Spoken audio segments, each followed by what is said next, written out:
So, David, it is a big, big week. The midterm elections are upon us. Now, there's a lot of talk about this red wave. What say you? Is this going to happen?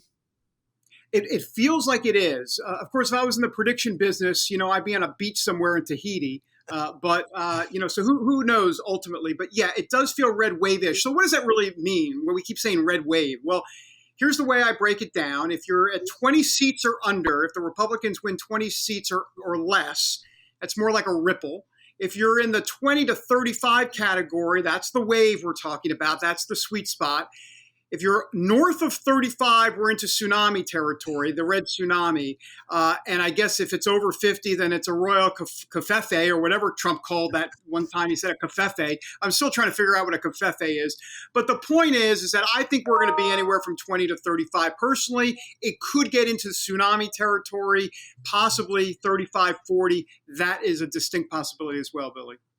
That it's going to be so interesting to see how it plays out. One of the most intriguing pieces of this is when you look at the states, New York State, when you look at Los Angeles. I mean, you have these really interesting pockets that are traditionally very progressive, and they look, even if there's not going to be a red wave there, they look like, wow, this is a little too close for comfort for Democrats. You want to address some of those races? There's no doubt about it. Look, if it's going to be a tsunami sort of night, the Democrats will lose in typical Democrat places like New York State. And when I say New York State, let me be clear. New York State, when you look at upstate New York, it's relatively conservative. But I'm talking about that Hudson Valley, Westchester, a little bit north of New York City. I don't want to kind of geek out too much, but districts 3 and 4, 17, 18, 19, 22, all up the Hudson Valley, through Poughkeepsie. That's important. Why? Crime is driving a lot of that. That's why Kathy Hochul could be in trouble in the governorship there against Lee Zeldin. You go out to the west and you see Oregon, districts 4, 5, and 6 around the Portland suburbs. And you go, wait a minute, Portland? You mean the granola folks out there? It's liberal out there. Yeah, it is. The problem is, not just inflation, not just crime, but the homelessness has been a real problem out in Portland.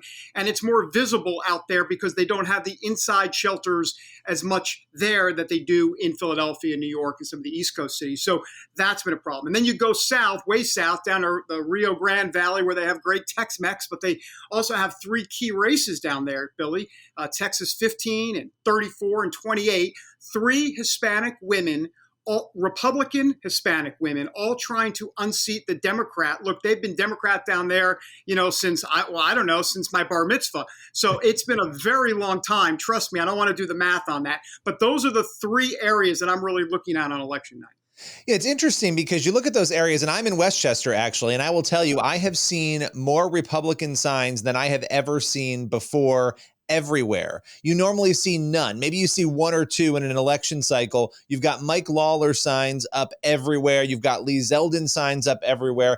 That is different from the past. And it's not just anecdotal. It's throughout Westchester County, which you mentioned.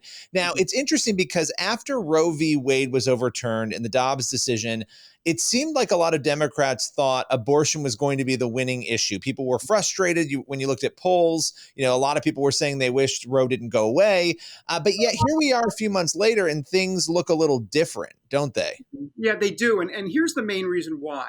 The Republicans came out of, after Roe got overturned, they came out of the gate, if you will, and kind of stumbled around, wasn't quite sure what the talking point was. They weren't quite sure what to do specifically.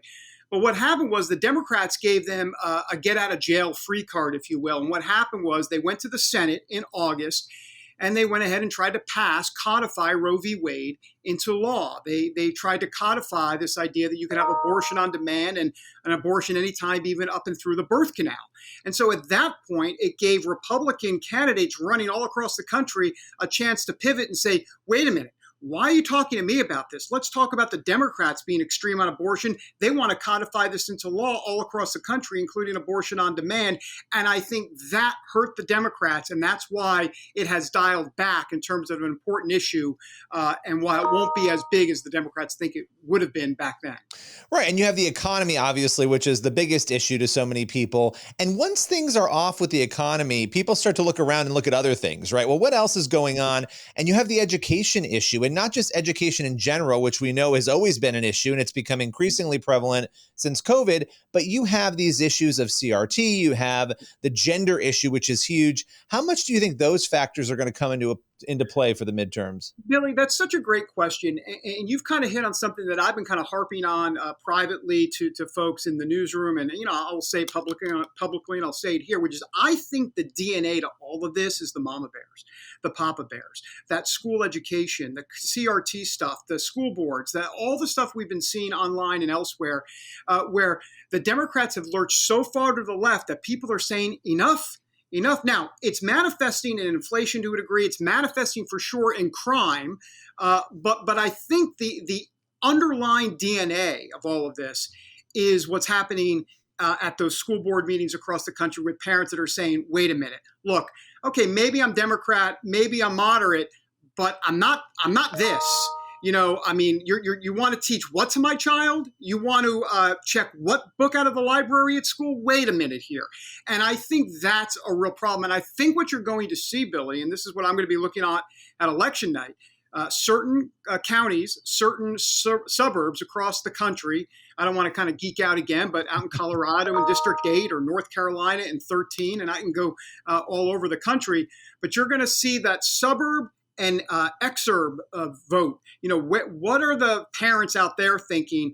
And a lot of it may be chalked up to inflation and crime, which is true, but I think there's more to that story, especially if it goes really bad for Democrats. Yeah, I mean, there was that one poll showing that 73% of voters said they'd be less likely to vote for a candidate who believed that you should transition a minor. I mean, that is a remarkable percentage of people saying, you know what, I'm not going to vote for those people. You have the president of the United States who's been very open on that issue, and he would fall into that type of candidate, right? That people would have this aversion to. So these are big issues, and I appreciate you coming to talk with us today for this. Can't wait to chat with you again soon after the midterms to see what happens. You bet. And by the way, if I could just say one quick thing about what you said there, the Hispanic vote, obviously crucial, but the wokeness that you just mentioned has a lot to do with the Hispanic vote. We hear a lot about what's important to Hispanics is inflation and crime and the border, and all of that's true.